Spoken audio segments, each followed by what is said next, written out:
Meneval était quand même une région où il y avait beaucoup d'anglophones.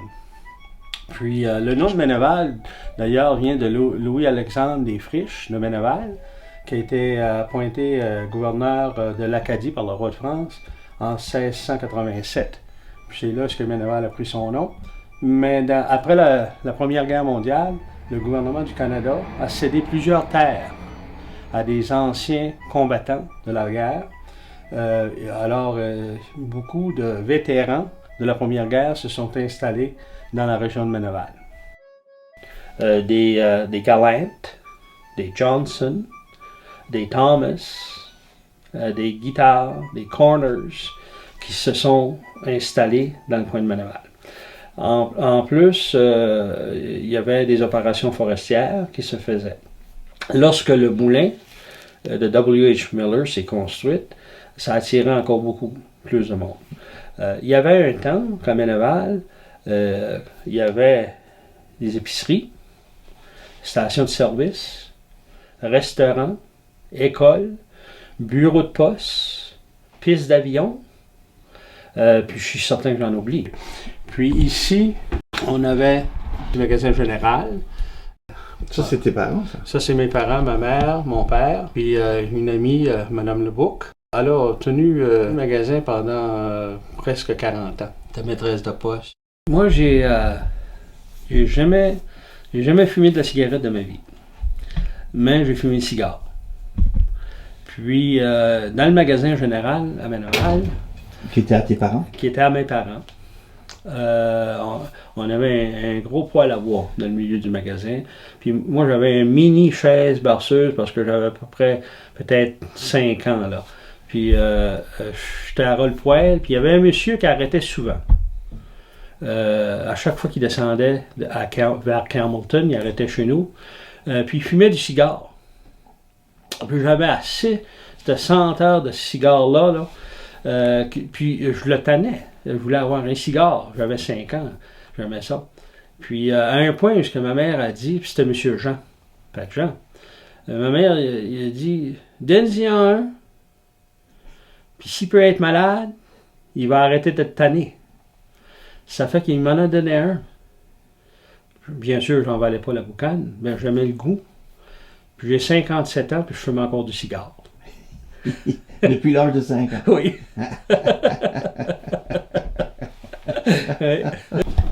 Il y avait 4, 5, 6, 7, 9, 10, 11, 12.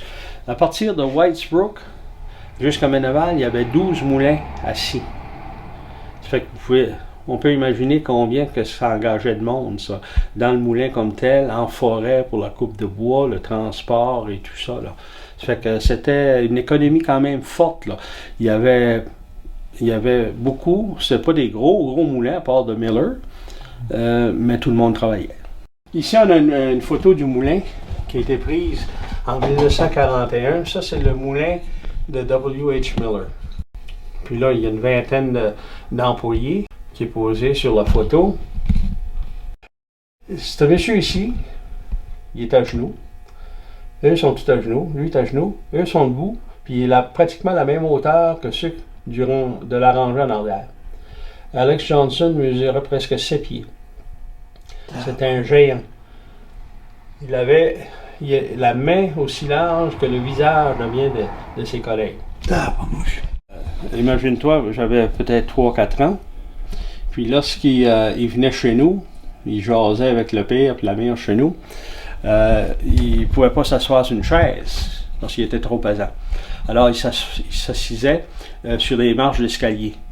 Puis qu'est-ce qui nous dérangeait, c'est qu'il pouvait passer une soirée à jaser.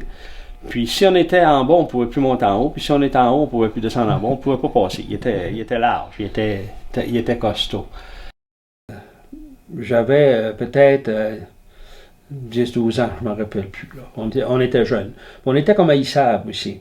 Ça fait qu'on savait qu'on était en campagne électorale, puis ça se parlait beaucoup dans le magasin. Les gens ils rentraient, puis ils parlaient pour les bleus, d'autres rentraient, ils parlaient pour les rouges, puis tout ça. Ça fait que moi, avec mes chums, je m'avais dit, tiens, on va s'organiser pour avoir un peu de fun. Là. Ça fait que quand j'allais ramasser les œufs le matin, j'en prenais une coupe, puis je les mettais dans une poche de coton. Puis j'enterrais la poche de coton dans le tas de fumier, dans la grange. Puis imaginez la chaleur de du fumier, puis tout ça, là, ça faisait mûrir les œufs, là, ça les faisait pourrir même. Ça fait qu'à un point donné, parce que les élections, dans ce temps-là, duraient 2 mois, et plus, que la mère a dit à mon père un bon matin, elle dit « Walter, elle dit, je pense qu'il y a un renard autour du poulailler, parce que les poules pondent moins qu'avant. » Fait que ça a été un message là, que j'ai, pour moi, là, j'ai arrêté, mais par ce temps-là, j'avais accumulé assez d'œufs, puis il était pourri. Ça fait que la soirée des élections, notre plan était que, dépendant de ce qu'il gagnait, bien sûr, puis dans ce temps-là, il brûlait des bonhommes de paille. Hein, devant la maison de ceux-là qui perdaient, là, les partisans de formation politique, là, ils pouvaient arriver, ils brûlaient des pneus ou des bonhommes de paille. Ça fait qu'ils ont descendu à Meneval, puis ils ont brûlé un bonhomme de paille devant M. Galland. Fait que nous autres, on s'avait rappelé de ça à un moment donné, puis c'est pour ça qu'on a fait ça. On s'est caché dans le fossé, avec nos œufs, là, qui étaient dans la grange, dans une poche, dans le fumier pendant 2 mois de temps. Ça fait qu'on a pris ça, ces œufs-là. Puis une chance qu'on n'a pas fait ce qu'on voulait faire au début. On voulait être 2 chaque côté du chemin, puis tirer ça après les cabaleux, là, les brûleurs de bonhommes. Là. Puis là, on a décidé on va tous mettre du même bord, en cas où, qu'on manquerait notre shot. Puis je m'en rappelle, il y avait un flat truck, puis c'était un monsieur guitare. Mike Guitare, avec ses garçons qui descendaient, puis il y avait des barils, puis ils frappaient sur des barils, puis ils venaient juste de brûler le bonhomme de paille. Puis quand ils ont passé vis-à-vis de chez nous, nous autres, il faisait noir, il n'y avait pas de lumière de rue, on venait comme ça, là. Il faisait noir, ça fait qu'on s'est mis là, puis on a lancé. Puis la vitre du camion était baissée, puis il y a un œuf qui a rentré dans le camion. Puis quand que ça a cassé, ça puait, c'est une bombe. C'était une bombe puante. Alors, on les attendait sacrés. On les attendait dire toutes sortes de choses. Moi, on les a jamais vus après ça. Puis je pense que ça a discontinué parce que toutes les autres élections après ça, on n'a jamais vu personne brûler des bonhommes de paille. Ça fait que ça a mis fin à cette tradition-là de brûlage de bonhommes de paille. Tu avais quel âge? Ah, j'aurais dû avoir 10-12 ans, quelque chose comme ça. Ouais. Je dirais probablement c'est ma première implication politique, peut-être.